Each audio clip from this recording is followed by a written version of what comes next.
They're gonna try to turn you into a bunch of corporate whores. Is that what you boys want to be? A bunch of groveling hoe bags? Yes!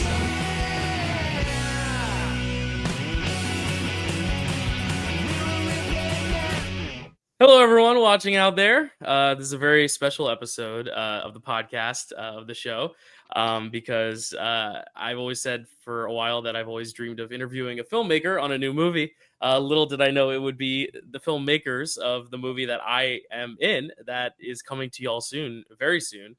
Band on the Run. A lot of the viewers out there know a lot about it already, just from what I've been telling them. But I'm here with Jeff, Merritt, and Brian, the three directors, the powers that be, for the movie that we all contributed on, which is Band on the Run, which is so exciting. I'll throw it over to you first, Jeff. How's it going? Oh man, I'm doing really well. Dylan, thanks for having us. And I can't believe it's been just over 2 years since we shot here in Detroit. So it's wild, man, when I think about how much time has gone by. But thanks for having us on the show. Of course. Yeah, very full circle moment, you know. Yeah, I feel like I was just on a Zoom call with you, Jeff, a few months ago, and it's been 2 years already that we filmed it, and it's been in the can and being edited and made into a beautiful final product. But very exciting. And how's it going for you, Brian? It's going great. I'm excited. The big deal is here. The big moment is coming, and we've been waiting for it. We're ready to rock and roll. Yeah. And what's up, Merritt up there? How's it going? Yeah. How's it going? It's good. I'm excited too. Yeah. It's good to see you again. It's been, I can't believe it. I know. I was going to say it's pretty cool because you're probably used to getting interviewed by a bunch of people that you've either just met for the first time or don't know very well. But it's cool that like I get a little bit of an insider scoop because I was there. You were there. You saw how the sausage was made. And I was there with y'all in Minnesota, which was fun, which is great too. But yeah, I mean, from the start till now, it's been 2 years, as you said, Jeff. You want to give like the viewers just a little lowdown of what this is and maybe what it's about and kind of just the basis of how it all started from your end? Sure. Yeah, appreciate it. So I guess I'll just start back in COVID time. So let's see. So Brian, Merritt, and I are advertising guys here in Detroit. A lot of people don't realize that Detroit has a pretty big advertising community because of the big three automakers. So they have some of the biggest agencies in the world in Detroit. Things have changed a little since Detroit has changed, but we met back in the 90s working for a company called J. Walter Thompson, which is the agency that represents Ford Motor Company for like 100 years. And so Brian and Merritt were the creative dudes, writers on big brand stuff. Like they'll tell you all about it, but they've done like Super Bowl spots and been on big shoots. And I was a lowly account person. And so we all met then, and then fast forward during COVID, I was a film major. And my first, I don't know, I guess I would say my first creative endeavor was when I was a kid, just 7. After I saw Star Wars, I went home and wrote my first, it was actually a play. I wrote a play and we put it on in my neighborhood. Wow. It's called Star Warriors. It was very, very original. Oh, what a stretch. Yeah. Right. And so, yeah, it's a huge stretch, but I taught myself how to type. I learned the keyboard and the typewriter at the time. And then I fell in love with music. But anyways, so I kind of lost it. But when COVID came along, and Merritt and I were working together, and I had a lot of time on my hands because our company kind of furloughed everybody, and I was at home, and I'm like, you know what, I'm gonna give writing a screenplay another shot. So during those 3 years of COVID, whatever, I ended up writing 4, and one of them was Band on the Run, and from there, just started really getting into contests and notes and blah, blah, blah. And I started placing thankfully placing in a bunch of contests. And at one point I was like, I think I was just talking to Brian, Merritt, and Merritt, especially because we were working next to each other every day.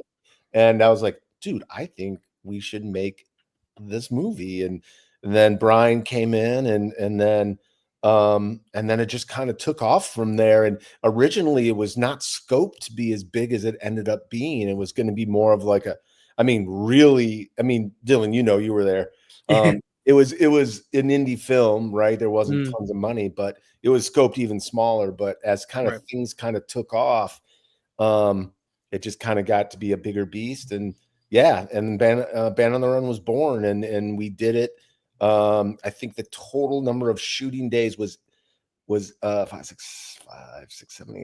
days, and then we did 3 other days of pickups after you guys had left Detroit. Wow. But we did it all in like 11 days. And I didn't even get there, I think, till like day 2. So like you had already done a few days even before I got there. I was like, because that was the first thing when you like see the movie, anyone who's has seen it or is going to see it, it's a lot of on the road, different locations. It's not you're not doing a one indie set in a house with just a few rooms. You're going literally all over the place. So it's not only a hard task to do in 8 days, but to do 8 days and so many locations too. I mean, that was the one thing that I thought was truly impossible that we made possible. I mean, thanks to you guys. I mean, we tout you guys all the time, but like, man, we just could not have been luckier with the cast that we ended up casting. Like, every band that matters will be in Austin next month to get a record deal, except for us. You guys were always on point. Crushed it. Everybody crushed it. Nobody lost a line. Always in for whatever it took to finish the day. And I mean, honestly, man, it was a huge team effort, but dude, you guys just crushed it, man. And we couldn't have done it. Obviously we can't do it without the actors, but we could not have done it without you guys. So yeah, it was just great. And you guys were in, man. And it was so nice. And it was a camaraderie. I mean, and it's cool. Yeah. You have 3 directors, it has to be a camaraderie from both sides, in front of and behind the camera. And I felt like that was just kind of the vibe on set too. We were all very close in such a small amount of time. We got really close. We felt like we had been, doing this for a while. You guys behind the camera felt like you were a seasoned film crew, and we felt like we had been buddies forever. So it really made it easier to kind of sink into this world, because it is so reliant on the camaraderie of the team. And I guess that also opens up my question for you guys, just working as like a team of 3, like, because obviously we see what we see as actors, but I know there's plenty of stuff that goes on that we don't even see, especially when it comes to like your dynamic, the 3 of you guys. If you guys want to talk about that a little bit.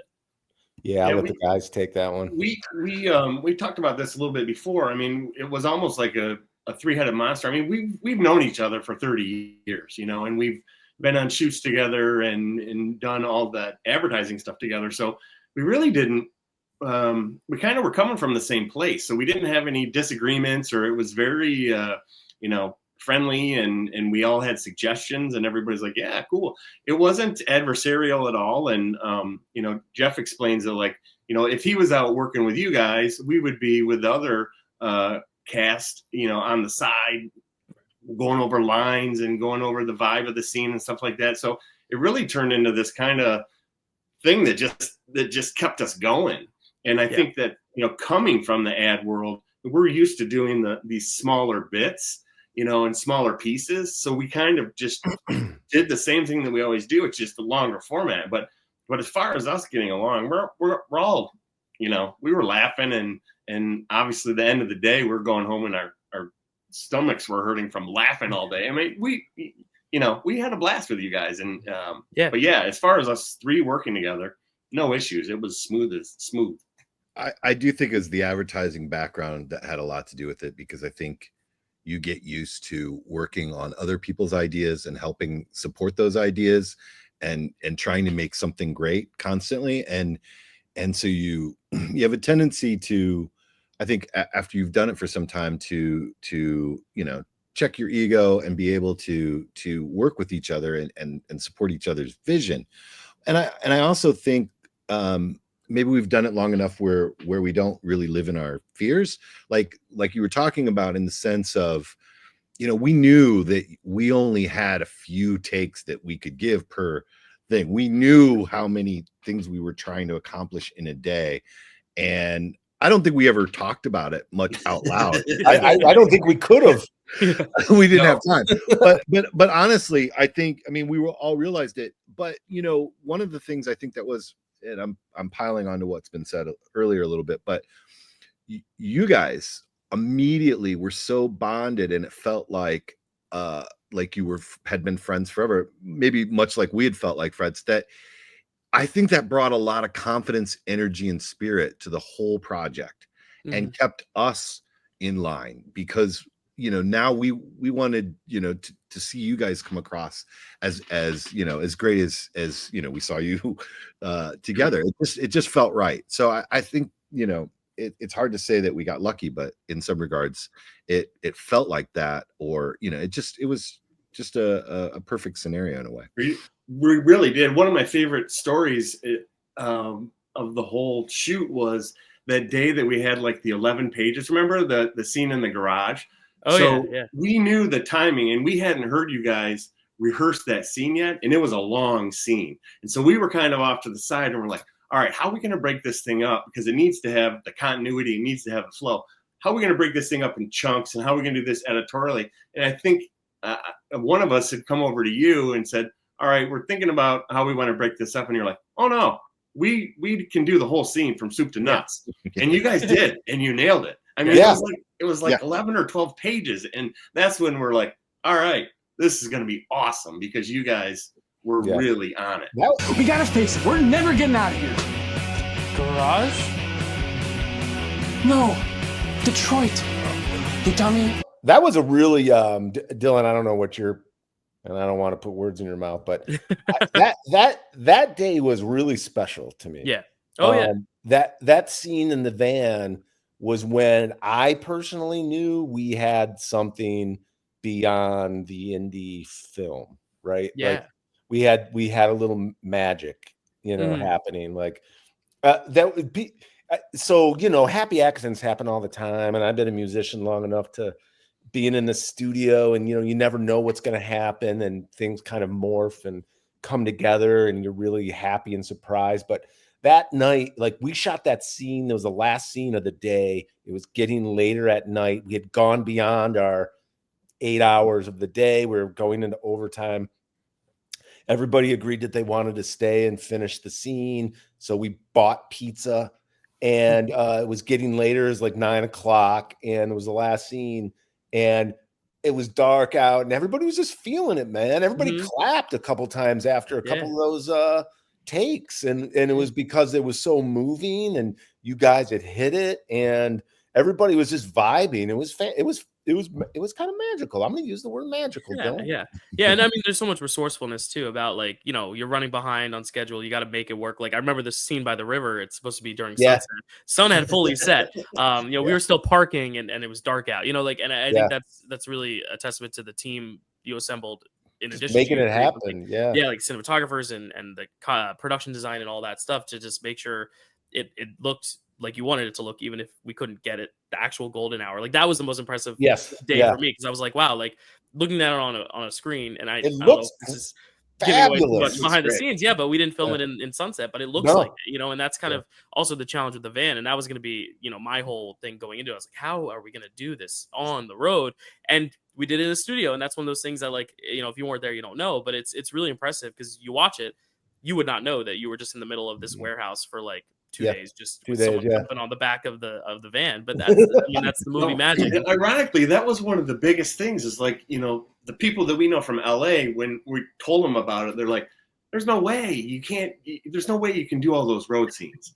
And everybody that's seen the film so far, not one single person has mentioned that it looks like you're in the studio. But we're on the back of the van. Remember, we had all the branches, and we were doing fake it till you make it, and it looks great. Even cost wise, the insurance and everything that would if we were to do it in reality, would have been extremely difficult for us.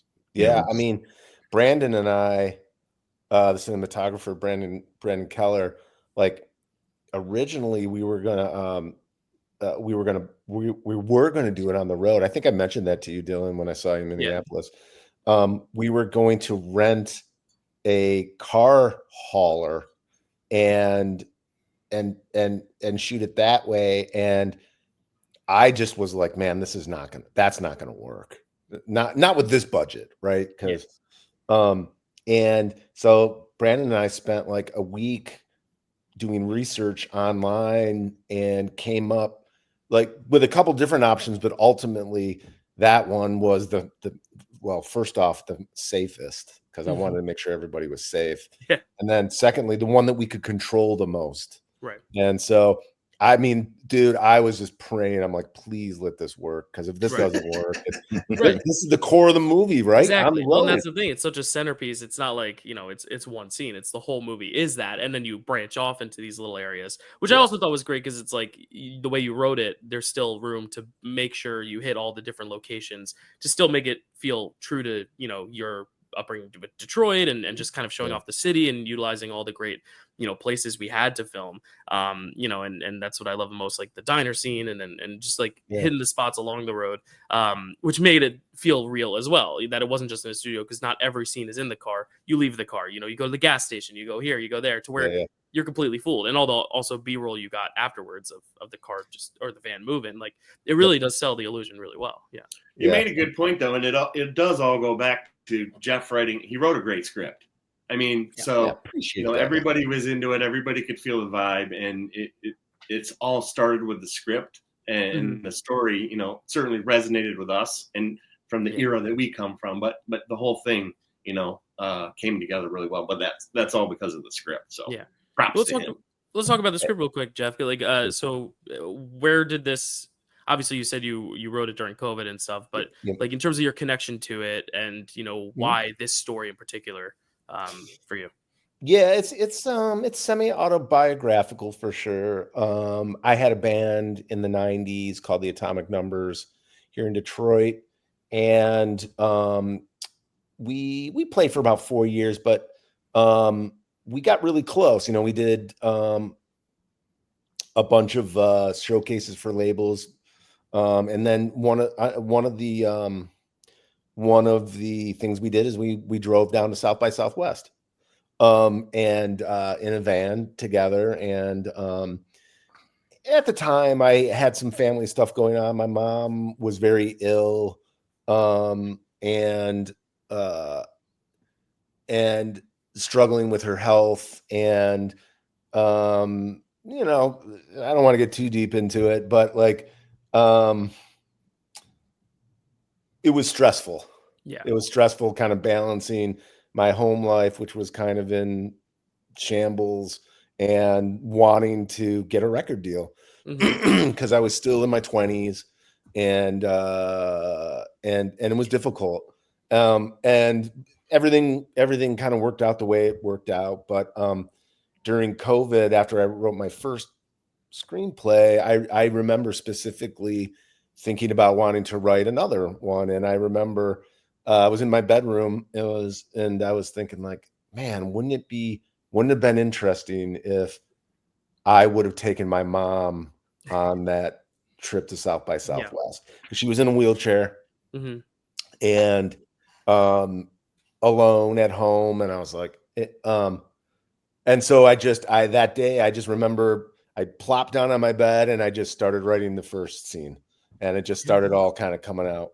I obviously changed it up, the script, to be the dad in the script. I did that out of respect for my mom. I didn't, I thought that'd be a little weird. But yeah, that's the connection, and a lot of the jokes in the movie are inside jokes that I had with the Atomic Numbers, like the whole Ross Jeffries subliminal, that was stuff that we had a roadie who read that book and was slipping us the lines. And so he taught us all of those lines, those subliminal seduction lines. So we would go and play at these gigs, and we would sit next to him while he gave those lines to girls, and we'd snicker because they were so awful and over the top and let's face it, offensive. But yeah, so it's definitely like my band. One of the band members was there. He did a lot of the music for Band on the Run, and he was in the audience, and he snickered a lot because a lot of that stuff is stuff that we kind of went through. But there's a real authenticity, and I feel like sometimes nowadays a lot of people like to write for either a generation or an age that they can't really tap into. Like watching a lot of adults write about kids or teens or young adults is like usually very cringe. But like I feel like because you were pulling from so much direct experience, it is a period piece, so you were able to kind of set it a little bit back. That really came through, and in the drama as well, because you did say it is very autobiographical, so it was great to kind of see that balance, because I'm sure it was a balance. You know, you have the real shit going on at home, but you also have your career and the fun of the road trip as well. Yeah. And it was great how you marry that and allowed the dramatic moments to still be dramatic, because it is heavy stuff, but also then getting back into the Levity. lighter stuff, because it is a comedy. But I also love how it is makes it so powerful too, though, Dylan, is because, you know, there is that. Of course, there's a lot of shenanigans. I mean, you know, you remember all the shenanigans that were going on. There's a lot of shenanigans in the movie, but there's also that thread of humanity that kind of pulls you out of it and gives it a realness and a feel to it. You know, because there's a couple spots where you get the feels. You know, it's just a nice piece. And then from what he was saying about the band stuff, we would snicker on set too, because some of it's set in an advertising agency. So some of the scenarios, we would look at each other going, they knew who I was basing it off. We knew who that character Merritt and Brian knew exactly who the characters were in that. So, but we shouldn't gloss over that Merritt played one of those characters. I was about to say, you guys all have roles in small some way, roles. shape, or form. You know, this is the cast here too. It's not just straight. But was there Merritt's any rhyme or reason behind? Was there any rhyme or reason behind like their roles, or was it just like who wants to do this cameo, who wants to do that, or did you write these like little bit characters and roles for your friends? No, but Merritt was the perfect choice for the Craig role, because, you know, he also doubled as the record executive, who is kind of this devil like character, and you know, when I think of Merritt, he's a creative director in real life, so he fit the part, you know. Yeah. When I think of Merritt, I think of devil worshiping. So. A lot of people have.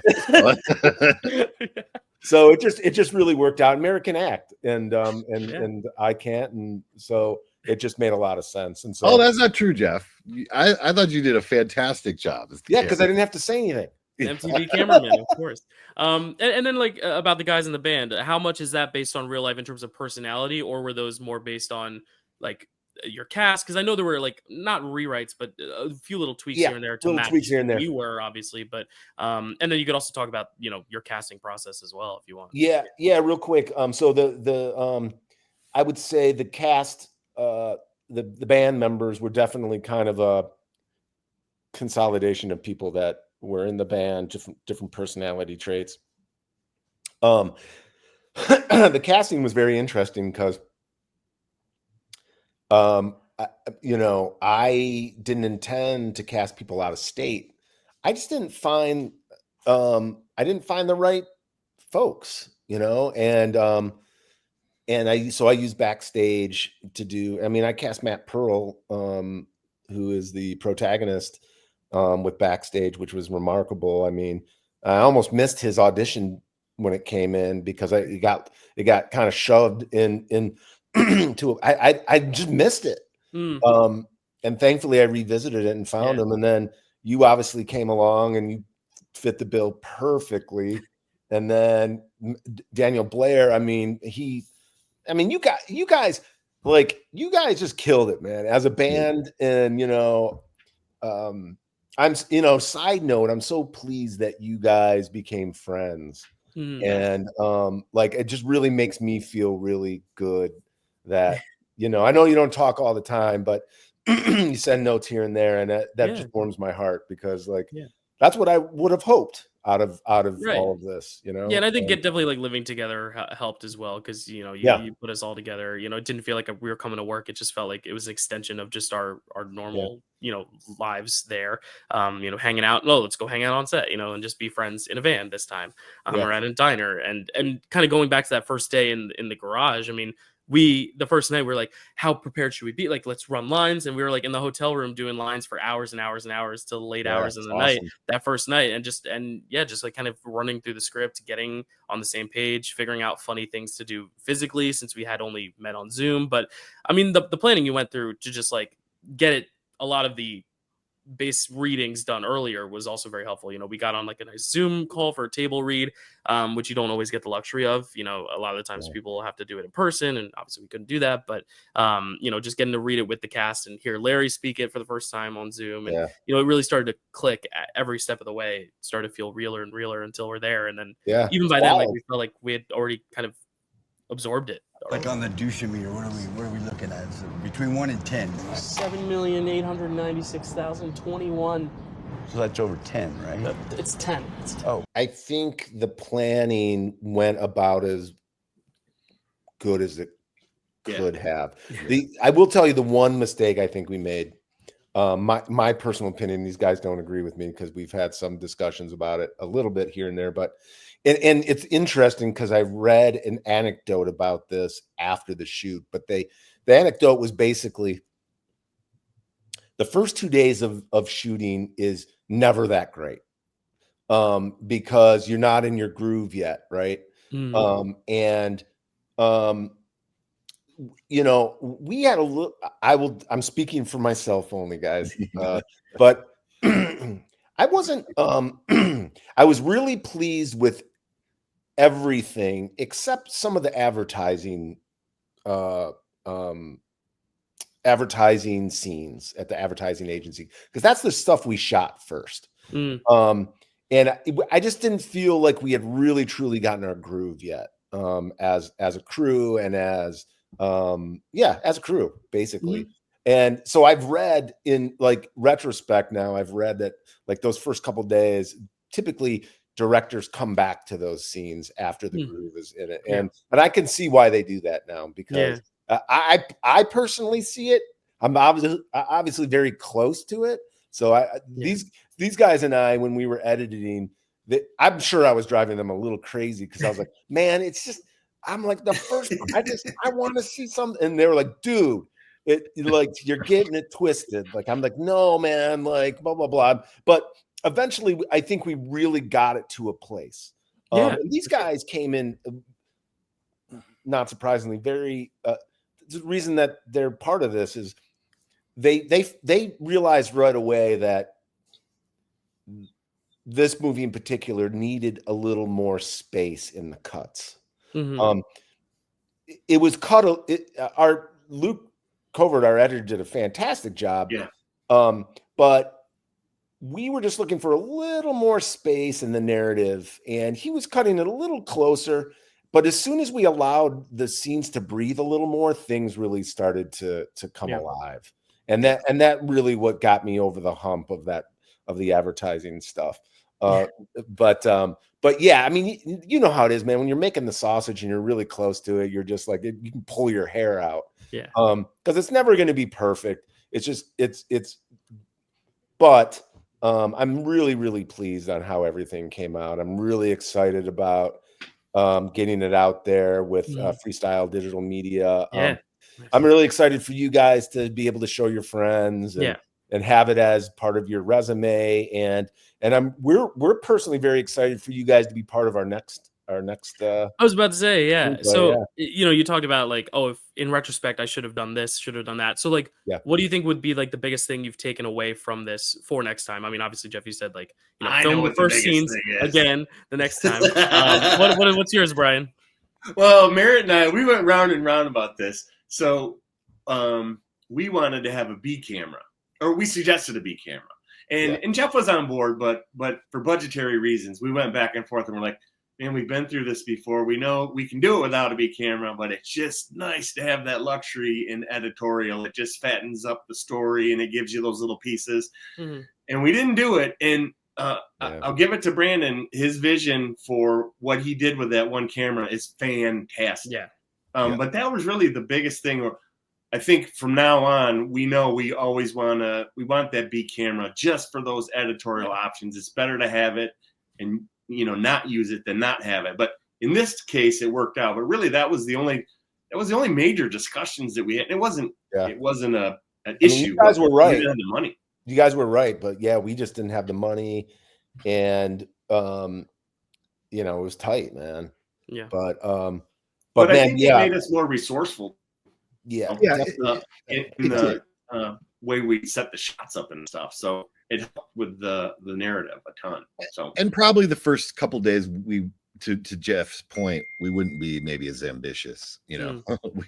we pad our schedule a little bit better. But I mean, we had to do what we had to do.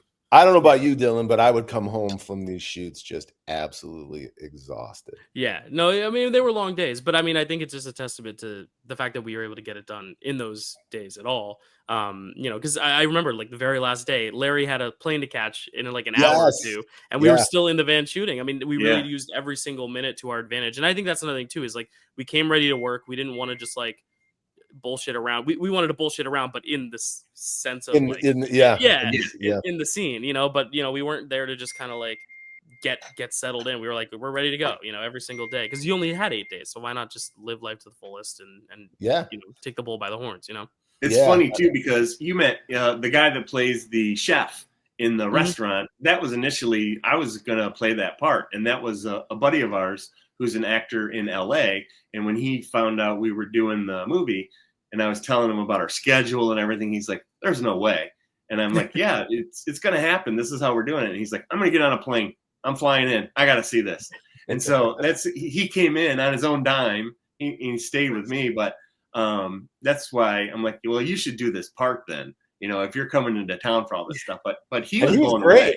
He's like, I haven't seen this many scenes shot in one day, and I haven't seen this many scenes shot in one day, and people are actually laughing, smiling, and having fun. So that was a big a nice you know, compliment. And kind of like how you were saying, like where like you're directing one scene while you're working with the actors for the next one, while you're looking at the camera and how it looks and all that. Like I feel like that was the same for us as well. Like we were always like ready to go for the next shot and the next moment. Like we were always planning ahead, always planning the next thing. Angie was always getting someone in the costume, and Alex was doing the makeup while, you know, we were all getting set for the next thing and the next thing. So, and sometimes in the same space, like those dream sequences were also the same places we shot the concert scenes and all that. So it's like really being, I mean, resourceful is really the main word that I think of when I think of this project, just how much we used the time wisely in the space and all our resources and every single person pitching in. Even craft services, you know, everybody. And that's one of the things that we've talked about too, is we're very thankful for the people that came out to help us from Detroit, the Detroit production community. You know, they're very roll up their sleeves, and they reached out to us when they found out what we were doing. And I mean, they were showing up every day and just helping out where they could, where we needed it. And it made a huge difference. So, but that's the mentality of the town and all of the creative folks here. So it was awesome. Yeah. But couldn't have done it without you, Dylan. Thanks. Thanks for. Well, I appreciate it. Yeah, and you know, I had so many great memories on set. It's like 8 days, but it really is so full of, like, every day I have just so many stories and little things to share. And I'm sure like later on, you know, because I'm getting on a boat to like literally be on the ocean for 6 months in the middle of nowhere. But like when I come back, I'd love to maybe even circle back, maybe do a little commentary, share like those fun like behind the scenes stories. Yeah. Oh, I didn't tell those guys, dude. Dylan has a great idea that we should do a commentary for the entire movie. Oh, that's funny. Because there's so many behind the scenes things that you forget about, and then when you're watching the movie, you're like, "Oh wait, yeah, I remember that." I mean, one of my favorite stories is with Brian, the pole, the microphone with the stripper. I won't tell anyone out there because this is going to come out before the film, so you'll have to wait and see. But there's a moment in that movie that is just. I do remember pulling you aside and going, "All right, this is going to sound perhaps a little untoward." Odd or salacious, or you might feel a little uncomfortable. But what if we try it this way? And you can just look back and then you go, cool. Yeah. Like, all right. I mean, those are some of the best memories. Yeah. Cause it's just like, you know, what happened spontaneously. And obviously, Jeff made such an amazing script and, you know, such a great framework, but, you know, so much fun was also, you know, like when Daniel will drop 6 more F-bombs than needed to be. But it, you know, it felt true to us and our characters. And at one point I did pull Daniel aside. I'm like, dude, I love your character, but maybe too many F-bombs. Somebody commented on that after our executive producer, Dave Engbers, when we did the Friends and Family showing, we were standing outside and his daughter came up to us and she's like, I loved it. It was fantastic. She said, there was a lot of F words in there though. That's why it's not rated. Yeah, right. Oh, really? It's still got an NR? Yeah, it's an NR. Yeah, you know. But yeah, like how is that process? Like, do you guys have to like screen it for someone to like give you the approval rating? How does that work? Basically, you know, the whole other podcast is the prep it takes to put a film together with a distributor, which we all have Yeah. tons of horror stories on. But like, it's funny. I was listening to a podcast the other day, and they were describing how difficult it is too. So I didn't feel alone. Right. But that's probably where we learn the most too, is that Right. whole Yeah, QC that whole thing. Because you have to do that in the ad business, but not like this. I mean, they fly spec everything. We're like, what the heck? It took a long time to get through. Yeah. And we got where they were coming from, but that's the stuff that you don't think about. And it took us a long time. We had to go back and send it through. And the distributor has a list of all the deliverables, probably 100 rows long. And I would say this too, not to pat ourselves on the back, but I'll do it. Being a little older, and being in the ad agency stuff, like, kept really good records and filed everything appropriately. Yeah. Because almost every piece of deliverable I had stored in a specific folder. That's cool. And thank God, because I can see how young indie filmmakers, they would get totally lost in the deliverable phase. It's everything from crazy stuff, like not crazy stuff, but like, you have to have the copyright registered. You have to do a title search with a company to make sure there's no other films with the same title. And if there are, you got to figure that out. Because there was a point there we thought we might have to change the name of the film. Yeah. A lot of people ask me if the movie's about Paul McCartney. I had to tell them it's not. Oh man. I purposely obviously named it Band on the Run to have that cachet already built into the name. There's tons of movies out there named by or from song titles. But anyways, long story short, I had everything organized. It could have been a disaster. It wasn't. And we did get through QC, but that process was probably 5 months, believe it or not, like all of that stuff. And, but man, I'm glad we're at the end of this phase. That's a testament to Jeff's account guy training.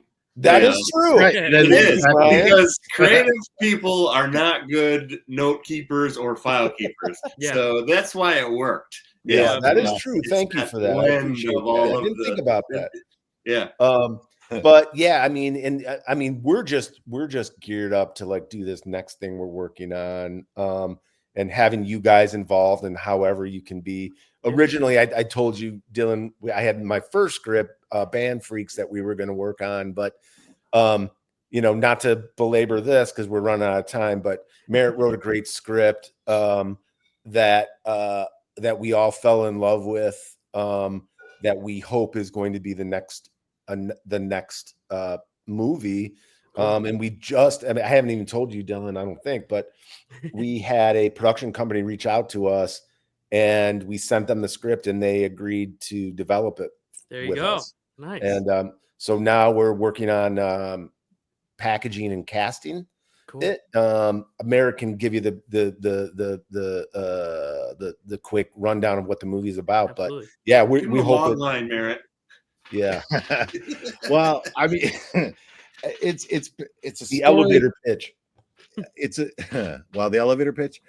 Well, I'll just tell you, it's a story about a Norwegian family with a teenage son that is really into black metal.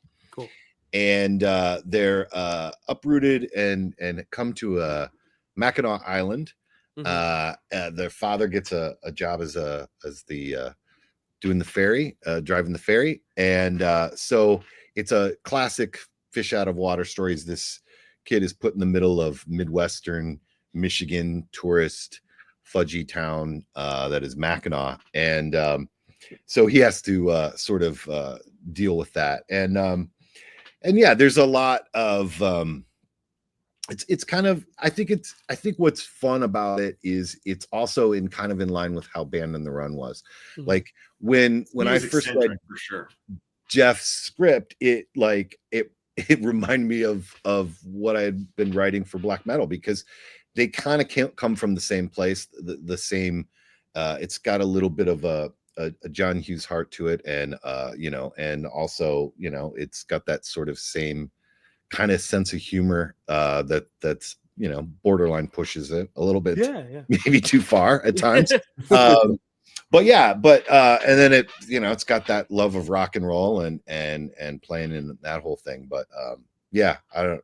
That's my Very description of it. That's so fingers exciting. crossed that we make that happen and find a place for you and well, and that's Daniel the thing. and We Matt. all went through this together. I mean, this was a lot of my first feature. I know. All of ours. Yeah. So I feel like you kind of get this kinship when that happens. You kind of like this is a solid foundation, and now it can just grow. A few projects. That's from what we'd now, like to do. Yeah, you'll be able to cash in the Star Warriors copyright there. we'll get the full bug. We want to full blank check. Sure. You'll get that Disney blank check to do that. Side note: there's also a devil in this one as well.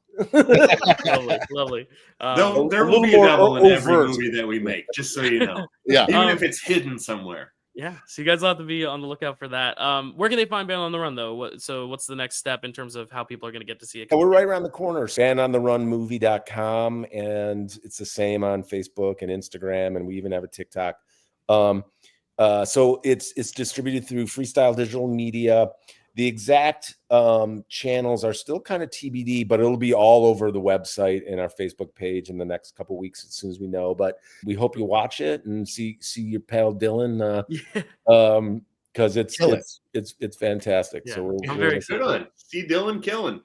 Yeah, Dylan killing. And I just want to shout out some of the people who are watching this from my channel who donated and helped. With the Kickstarter. You're in the credits. You'll see your name. That was an exciting treat for me again to be like, oh my god, they're a follower. So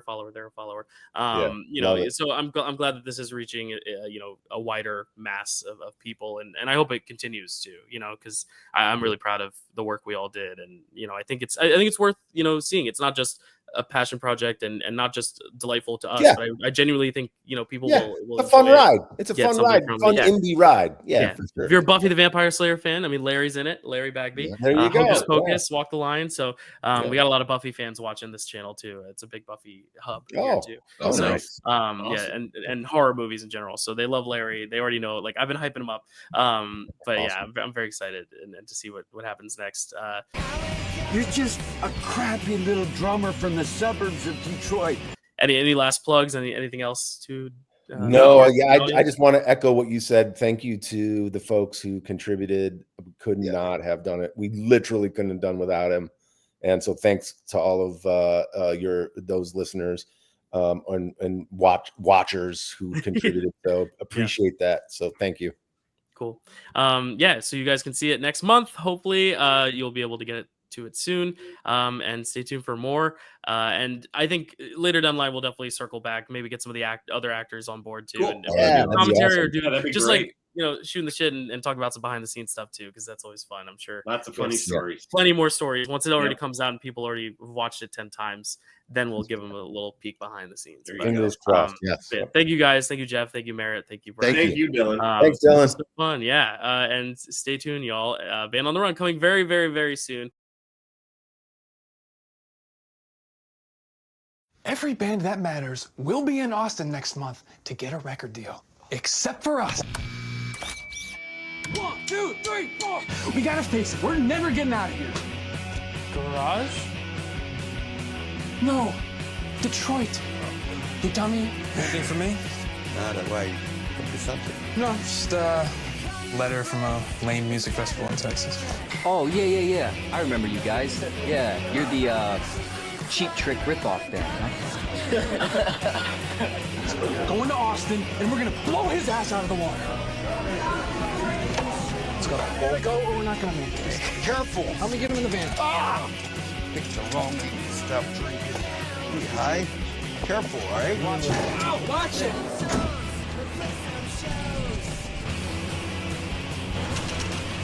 Looks like we're not the only band on the road to Austin today. So like on the douche meter, what are we looking at? So between 1 and 10. 7,896,021. So that's over 10, right? It's 10. Oh.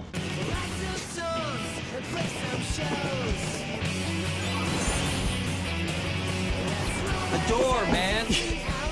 You're just a crappy little drummer from the suburbs of Detroit who thinks a record deal is gonna somehow solve your poor life.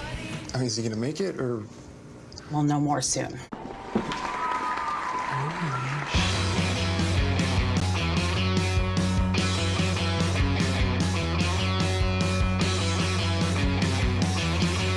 Besides, they're gonna try to turn you into a bunch of corporate whores. Is that what you boys want to be? A bunch of groveling hoe bags? Yes.